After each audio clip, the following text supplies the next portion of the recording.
আসসালামু আলাইকুম। আজকে আমরা ঢাকা বিশ্ববিদ্যালয়ের 2023-24 শিক্ষাবর্ষে যে বিজ্ঞান ইউনিটের পরীক্ষাটা হয়েছিল সেখানের গণিত অংশের প্রশ্নগুলো সমাধান করব। প্রথম প্রশ্নটায় এখানে একটা ম্যাট্রিক্সের প্রশ্ন এসেছিল। প্রশ্নটায় বলা হয়েছিল যে একটা ম্যাট্রিক্স দেয়া আছে, এই ম্যাট্রিক্সটি যদি ব্যতিক্রমী হয় তাহলে এই ম্যাট্রিক্সের একটা এলিমেন্ট হচ্ছে পি, সেই পি এর মান কত। সো আমরা কি জানি, আমরা জানি যে একটা ম্যাট্রিক্স যদি ব্যতিক্রমী ম্যাট্রিক্স হয় তাহলে তার নির্ণয়কের মানটা হয় কত, শূন্য হয়। সো আমাদের মনে রাখতে হবে কি ব্যতিক্রমী ম্যাট্রিক্সের ক্ষেত্রে নির্ণয়কের মান হয় শূন্য। তারপর কি করব, আমরা এই যে নির্ণয়কটা বের করব, এটা ইজ ইকুয়াল টু শূন্য লিখবো, সেখান থেকে আমরা সমাধান করে পি এর মানটা আমরা ইজিলি বের করতে পারি। সেটা কিভাবে, আমরা যখন ওয়ান নিব তখন কি হবে, এর করসপন্ডিং রো এবং কলাম বাদ যাবে, তাহলে এই শূন্য এর সাথে পি গুণ করলে হবে শূন্য। তারপর হচ্ছে সূত্রে একটা মাইনাস থাকবে, সেই মাইনাস থাকলো, আর হচ্ছে -1 এবং 3 এটাকে যদি গুণ করি -3 হয়। তারপর ওই যে সূত্রের মাইনাস এবং এই যে মাইনাস প্লাস গুণ হয়ে প্লাস হয়ে যাবে এবং 3 বসবে। তারপর হচ্ছে -3, আমরা এখানে মাইনাস দিলে তাহলে হচ্ছে নিচ থেকে উপরে এটার এই থেকে এদিকে গুণ করতে হবে না, আমরা নর্মাল নিয়মে প্রসেসে গুণ করতে পারবো, সেই জন্য হচ্ছে মাইনাস নিলাম, এখানে -3 দিলাম।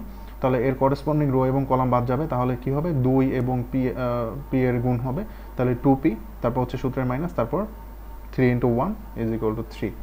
তারপর আবার +2 নেব, তখন হচ্ছে এর করসপন্ডিং রো এবং কলাম বাদ যাবে, তাহলে 2 × -1 = -2, আর 0 এর সাথে গুণ করলে এটা হয়। তারপর হচ্ছে ক্যালকুলেশন করে পি এর মানটা আমরা বের করতে পারবো আশা করছি। সো দুই নম্বরে কি আসছিল, 2 নম্বরে আসছিল যে 1,1 বিন্দুগামী এবং এত রেখার উপর লম্বরেখার সমীকরণ নির্ণয় করতে বলা হয়েছিল। সো আমরা জানি কি একটা রেখার লম্বরেখার সমীকরণ কীরকম হয়, এই রেখাটার লম্বরেখার সমীকরণ কীরকম হবে, এখানে এক্স এর যে সহগগুলো আছে, এক্স এর সহগ যাবে ওয়াই এর সহগে, ওয়াই এর সহগ আসবে এক্স এর সহগে, তারপর কি হবে, এদের মাঝখানে যে সাইন থাকবে সেই সাইনটা পরিবর্তন হয়ে যাবে। সো এখানে এক্স এর সহগ কত ছিল, এক্স এর সহগ এই যে আমি লিখে দিচ্ছি এখানে, এক্স এর সহগ ছিল 2, সেটা যাবে ওয়াই এর সাথে, এই যে 2y, এবং ওয়াই এর সহগ ছিল 3, সেই 3টা আসবে এক্স এর সাথে, তাহলে 3x + 2y। এবং কি করতে হয়, কনস্ট্যান্টের জায়গায় কনস্ট্যান্ট না লিখে লিখতে হয় +k। তাহলে কনস্ট্যান্টের বদলে আমি কি লিখলাম হচ্ছে +k, ওকে, = 0। তারপর কি করতে হবে, এই রেখাটা যেহেতু এই 1,1 বিন্দুগামী, তাহলে এই রেখাকে 1,1 দ্বারা সিদ্ধ করতে হবে, মানে 1 দ্বারা সিদ্ধ করতে হবে। আচ্ছা, তাহলে এক্স এর বদলে যদি 1 বসাই তাহলে কি হয় 3, আর ওয়াই এর বদলে 1 বসাইলে এখানে তাহলে কত হয় 2, তাহলে 3 + 2 + k = 0। তাহলে এখানে যোগ বিয়োগ করলে হয় 5 + k = 0, 5টা অন্য সাইডে নিয়ে গেলে k = -5। সেই k -5 এই সমীকরণে যদি বসিয়ে দিই তাহলে হয় 3 + 2y -5 = 0, যেটা হচ্ছে আমার এই অঙ্কের সমাধান।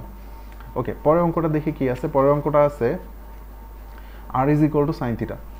সো r = sin θ একটা বৃত্তের কেন্দ্র এবং ব্যাসার্ধ, এই যে বৃত্তটা আছে এই বৃত্তের কেন্দ্র এবং ব্যাসার্ধ কত হবে সেটা আমাদের কাছে জানতে চাওয়া হয়েছে। সো এখন আমরা কি করব, আমরা জাস্ট হচ্ছে এখানে r দ্বারা গুণ করব। এখানে r দ্বারা গুণ করলে কি হয়, r দ্বারা গুণ করলে এটা কি হবে, r দ্বারা গুণ করলে হবে, এখানে আমরা দেখতে পাচ্ছি কত, এখানে r দ্বারা গুণ করলে হবে, এই যে r দ্বারা গুণ করলে r², আর এদিকে হবে r sin θ, এই যে r দ্বারা গুণ করেছি r² r sin θ হলো।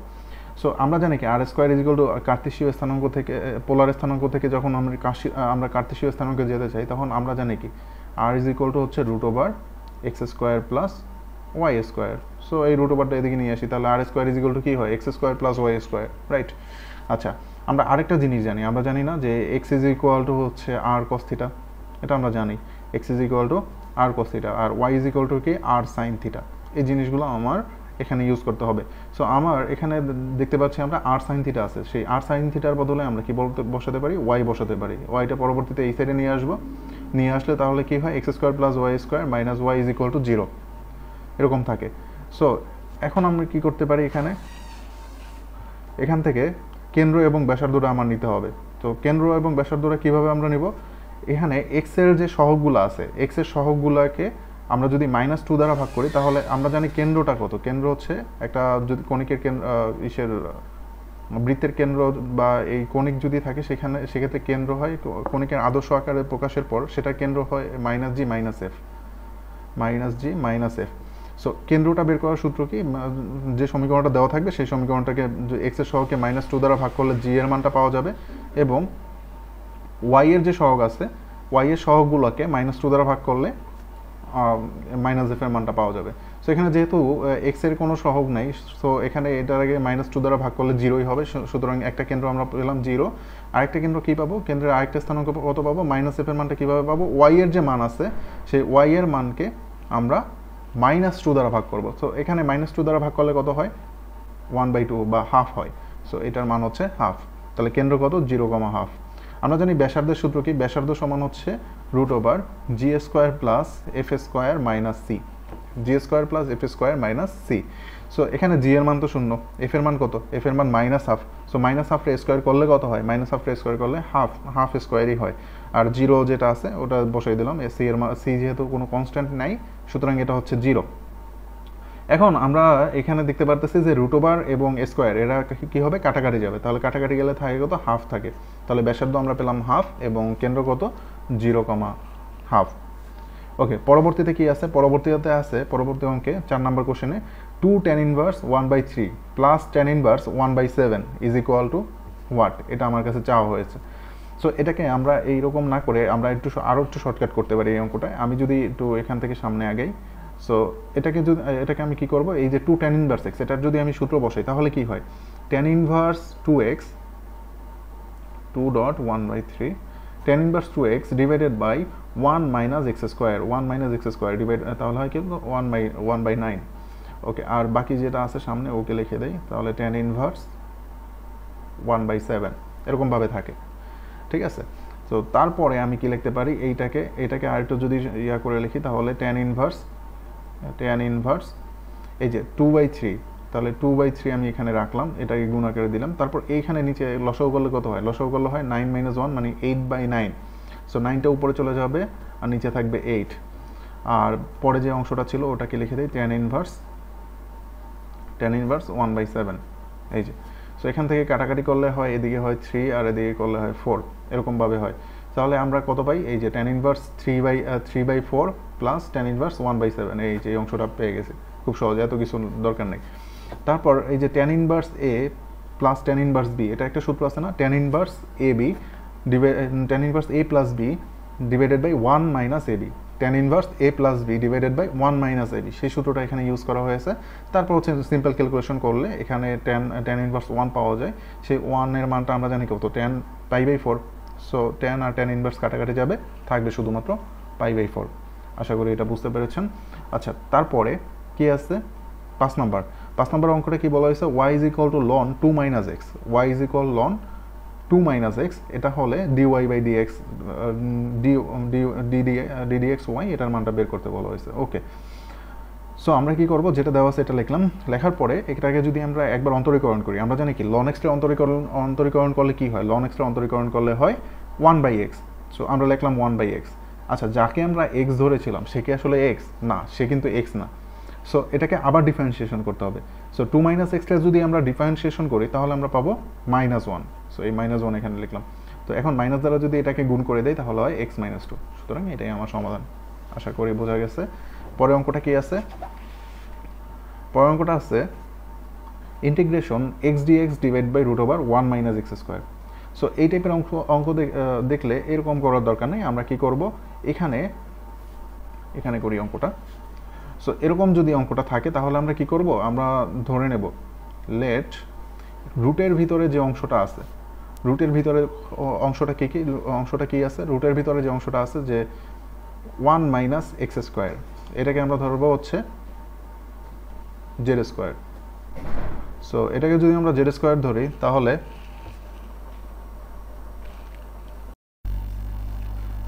তারপরে আমরা এখানে যদি এটাকে ডিফারেন্সিয়েশন করি তাহলে কি হবে, এখানে -2x dx is equal to 2z dz। Okay, so এটা আমি পাচ্ছি। এখন কি করতে পারি, আমি উভয় পক্ষ থেকে এটাকে 2 দ্বারা ভাগ করতে পারি উভয় পক্ষকে। সো উভয় পক্ষকে যদি আমি এখানে 2 দ্বারা ভাগ করি সেক্ষেত্রে আমার কি হবে, আর মাইনাসটা অপোজিট সাইডে নিয়ে গেলে কি হবে, সেক্ষেত্রে আমার এখানে হচ্ছে x dx is equal to minus z dz, এই অংশটা আমি পাবো। ঠিক আছে, সো এখন আমি যদি এই অংশটা এখন যদি এই জায়গায় বসিয়ে দিই, আমার কোশ্চেনটাও আমি এখানে লিখে নিচ্ছি, integration x dx divided by √1 minus x square, এই ছিল আমার কোশ্চেন, রাইট? সো এখন আমি যদি এই মানগুলো এখানে যে মানগুলো নিয়েছি এগুলো যদি আমি এখানে বসাই তাহলে হচ্ছে উপরে হবে মাইনাস জেড ডিজেড এবং নিচে এখানে হবে যেহেতু 1 মাইনাস এক্স স্কোয়ার সমান জেড স্কোয়ার, তাহলে জেড ইকুয়াল কি √1 মাইনাস এক্স স্কোয়ার, সো এখানে হবে জেড। এখন যদি আমি কাটাকাটি করি তাহলে হবে ইন্টিগ্রেশন -1 ডিএক্স ডিজেড। সো এটাকে যদি আমি ইন্টিগ্রেশন করি -1কে ইন্টিগ্রেশন করলে হয় মাইনাস জেড, সো এটা কি হবে, এটা হবে মাইনাস জেড প্লাস সি। আমি জেড ধরছিলাম কাকে, আমি জেড ধরছিলাম হচ্ছে √1 মাইনাস এক্স স্কোয়ারকে, সো অ্যান্সার হবে -√1 minus x square plus c, এই যে এটা হবে অ্যান্সার। সো অ্যান্সার কোনটা, এই যে এটা, আশা করি বুঝতে পেরেছেন। সো তারপরে 7 নম্বর অঙ্কে কি দেওয়া আছে, 7 নম্বর অঙ্কে বলা হয়েছে যে 1 এর একটি জটিল ঘনমূল ওমেগা হলে omega to the power 16 plus omega to the power 32 is equal to what. So আমার এই অঙ্কটার জন্য কি করতে হবে, এই অঙ্কটার জন্য আমার দেখতে হবে যে ওমেগা টু দি পাওয়ার 3 এর গুণিতক অর্থাৎ 3 এর গুণিতক সংখ্যক পাওয়ার কোথায় আছে, মানে কাছাকাছি 3 এর গুণিতক সংখ্যক পাওয়ার কোনটা। সো এখানে কাছাকাছি হচ্ছে ওমেগা টু দি পাওয়ার 15, আমরা জানি কি ওমেগা কিউব সমান 1, এটা আমরা সকলেই জানি। সো ওমেগা কিউব সমান যদি 1 হয় সেক্ষেত্রে ওমেগা টু দি পাওয়ার 15 সমানও 1 হবে। সো এটাকে আমরা বাদ দিয়ে দিতে পারি, তাহলে আমরা ওমেগা টু দি পাওয়ার 16কে লিখতে পারি ওমেগা এবং ওমেগা টু দি পাওয়ার 32কে লিখতে পারি ওমেগা স্কোয়ার, কারণ হচ্ছে ওমেগা টু দি পাওয়ার 30 হচ্ছে এটার কাছাকাছি 3 এর গুণিতক সংখ্যক আর কি। সো তাহলে আমরা কি লিখতে পারি ওমেগা প্লাস ওমেগা স্কোয়ার, আমরা জানি কি 1 plus omega square is equal to 0। So omega plus omega square এখানে রাখলাম, তাহলে 1টা অন্য সাইডে নিয়ে গেলে হয় -1, খুব সহজ একটা অঙ্ক। তারপরে 8 নম্বরে কি বলা আছে, 8 নম্বর অঙ্কে বলা আছে কে এর কোন মানের জন্য 2x² minus k plus 1 into x plus K is equal to 0 এর একটি মূল অপর মূলের বিপরীতে 3 গুণের সমান হবে। খুব সুন্দর একটা কোশ্চেন, বলছে একটা মূল ধরলাম, একটা মূল আলফা, সেই মূলটা অপর মূলের 3 গুণের অপর মূলের বিপরীতের। সো এই মূলটা কি বলছে, একটি মূল অপর মূলের বিপরীতের 3 গুণের সমান। সো এই মূলটার বিপরীতের 3 গুণের সমান, এই যে 3 গুণ, এটা হচ্ছে অন্য মূলটা, এই একটা মূল এই একটা মূল, রাইট? সো এখন আমরা জানি কি মূলদ্বয়ের গুণফল আলফা গুণ c/আলফা, আমরা জানি কি মূলদ্বয়ের গুণফল সমান কি c/a। সো এই অঙ্কে c কত, c মানে হচ্ছে k ডিভাইডেড বাই a কত, এখানে a হচ্ছে 2, এই তাহলে এটা আলফা আলফা কাটা যায়, সুতরাং k ইজ ইকুয়াল টু আমি কত পাচ্ছি এখানে, k ইজ ইকুয়াল টু হচ্ছে 6। সো 6 হচ্ছে অ্যান্সার। আচ্ছা, তারপরে 9 নম্বর ম্যাথ, 9 নম্বর কোশ্চেনে কি বলা আছে, 9 নম্বরে বলা আছে যে y² plus 4x plus 2y minus 8 equal to 0 পরবৃত্তের শীর্ষবিন্দু কত। সো আমরা কি করতে পারি, এটাকে হচ্ছে আদর্শ আকারে নিয়ে নেব। তাহলে আদর্শ আকারে নিলে হয় কি y² প্লাস 2y প্লাস 1, এটা আমরা এই পাশে রাখলাম, বাকিগুলোকে অন্য সাইডে নিয়ে যাই। তো 4x অন্য সাইডে গেলে -4x, আর প্লাস 8 ছিল -8 ছিল, এটা অন্য সাইডে গেলে হবে +8। আমি এখানে 1 জোর করে নিয়েছিলাম, সেই 1টা আমরা এই সাইডেও দিয়ে দিলাম। ওকে, সো এই লাইনের পরের লাইনটা কি হবে, তাহলে আমি y² প্লাস 2y প্লাস 1 এটাকে লিখতে পারি y প্লাস 1 হোল স্কোয়ার, এরকমভাবে লিখতে পারি। আর ইকুয়াল এখান থেকে যদি আমি 4 কমন নিয়ে নিই তাহলে হয় কত, -x প্লাস কত হবে, এখানে 9 ছিল। সো 9 থেকে 4 কমন নিলে কত হয়, এখানে হবে 9/4, এই। সো এটার সমান যদি আমি 0 ধরি তাহলে y এর মান আমি পাই -1, এটা সমান 0 ধরলে কি হয়, x এর মান আমি পাই 9/4। সো আমার এখানে পরবর্তী শীর্ষবিন্দুটা কত পাচ্ছি আমি, এখানে পাচ্ছি হচ্ছে 9/4, -1। ওকে, পরের অঙ্কটা কি আছে, পরের অঙ্কটা 10 নম্বরে বলা হয়েছে y² সমান 4x পরবৃত্ত এবং y is equal to x সরলরেখা দ্বারা আবদ্ধ ক্ষেত্রের ক্ষেত্রফল কত। একটা পরবৃত্ত আছে, একটা সরলরেখা আছে, এটার দ্বারা আবদ্ধ ক্ষেত্রের ক্ষেত্রফল, এটা নির্ণয়ের জন্য আমার একটা শর্টকাট সূত্র জানতে হবে। শর্টকাট সূত্র বলতে এই সূত্রটা আমাকে মানে মনে রাখলে খুব সহজে অ্যান্সার বের করা যাবে। সেটা হচ্ছে 8/3a² m³, 8/3a² সো এখন আমরা এই যে পরবৃত্ত আছে এটাকে যদি আদর্শ আকারে লেখার চেষ্টা করি তাহলে y² সমান 4ax, তাহলে a কত, এখানে a হচ্ছে 1। আবার মূলবিন্দুগামী সরলরেখার ক্ষেত্রে আমরা জানি y সমান mx, সেক্ষেত্রে m এর মান কত আমি এখানে পাই, m এর মান পাই 1। সো m এর মানও 1, a এর মানও 1, অ্যান্সার কত হবে 8/3। সো এখানে এটার অ্যান্সার 8/3। ওকে, 11 নম্বরে কি বলছে, মুক্তভাবে পড়ন্ত কোনো বস্তু চতুর্থ সেকেন্ডে কত দূরত্ব অতিক্রম করবে। আমরা একটা সূত্র পড়েছিলাম গতি চ্যাপ্টারের ক্ষেত্রে ফিজিক্সে, STH ইজ ইকুয়াল টু কি পড়েছিলাম, u plus a twice t minus 1, এরকম একটা সূত্র পড়েছিলাম। সো এই সূত্রটাই যখন হচ্ছে পরন্ত বস্তুর ক্ষেত্রে হবে, তাহলে এটা এস এর জায়গায় আমি এইচ দিয়ে দিতে পারি, এর জায়গায় জি দিয়ে দিতে পারি। সো এটারে এই যে এই সূত্রটা তাহলে এরকমভাবে লিখতে পারি। সেক্ষেত্রে আমার এই যে টি এর মান কততম সেকেন্ডের কথা বলা হয়েছে, চতুর্থ সেকেন্ড। টি এর মান হচ্ছে 4, জি এর মান আমরা জানি 9.8 metre per second square. So এই মানগুলো বসিয়ে জাস্ট সিম্পল ক্যালকুলেশন করলেই অ্যান্সার পাওয়া যাবে। 12 নম্বর অঙ্কে বলা হয়েছে limit x tends to minus infinity √x² plus x divided by x plus 1। So এরকম আছে। এই অঙ্কটার ক্ষেত্রে কি করতে হবে, আমরা যখন এক্স টেন্স টু ইনফিনিটি থাকে তখন আমরা কি করি, তখন আমরা এই যে এখান থেকে x² কমন নিতাম, তাহলে 1 ডিভাইডেড বাই এক্স বানানোর চেষ্টা করতাম আর কি। সো 1 ডিভাইডেড বাই এক্স বানালে কি হতো, তাহলে হতো কি আমরা লিখতে পারতাম 1 ডিভাইডেড বাই ইনফিনিটির মান বসিয়ে দিলে তাহলে 0 পেতাম। কিন্তু এখানে আছে মাইনাস ইনফিনিটি। সো আমরা কি করতে পারি, আমরা x এর বদলে যদি আমি মাইনাস পি ধরি, তাহলে ধরি x equal to minus P, তাহলে p is equal to minus x. তাহলে আমরা বলতে পারি না যখন x টেন্স টু ইনফিনিটি তখন p tends to x tense to minus infinity, তখন p টেন্স টু ইনফিনিটি, অবশ্যই আমরা বলতে পারি। তারপর কি করব, প্রত্যেকটা জায়গায় x এর জায়গায় মাইনাস পি বসিয়ে দেবো, বসানোর ফলে এই পর্যন্ত আমি পেলাম। এখন কি করব, এখন ওই যে নর্মাল যে প্রসিডিউরটা আমরা করতাম, যে এরকম থাকলে কি করি আমরা, এখানে যে সর্বোচ্চ ঘাত p² আছে, p² কমন নিয়ে নিতাম, তাহলে কি হয় 1 মাইনাস এখান থেকে 1 মাইনাস 1/p, তারপর এই যে p² ভিতরে ছিল ওটাকে বের করে আনলে p² এর বদলে p হয়ে যাবে, √r² কাটাকাটি দিয়ে p হয়। আচ্ছা, তারপরে কি আছে, এই যে p আর p কাটাকাটি যায়। সো তারপরে কি আছে, এখানে লিখতে পারি আমি লিমিটটা যদি বসিয়ে দিই তাহলে কি হয়, 1 ডিভাইডেড বাই ইনফিনিটি সমান 0, এগুলো ভেনিশ হয়ে যায়, 1 ডিভাইডেড বাই -1 থাকে, অ্যান্সার হবে -1। খুব সহজ ম্যাথ। তারপরে কি আছে 13 নম্বরে কি বলা হয়েছে, 13 নম্বরে বলা হয়েছে 16y² minus 9x² plus 18x plus 64y plus 199 is equal 0 দ্বারা নির্দেশিত কৌণিক কোণটি। এই অঙ্কের ক্ষেত্রে এই টাইপের অঙ্ক প্রায় ভর্তি পরীক্ষায় এসে থাকে।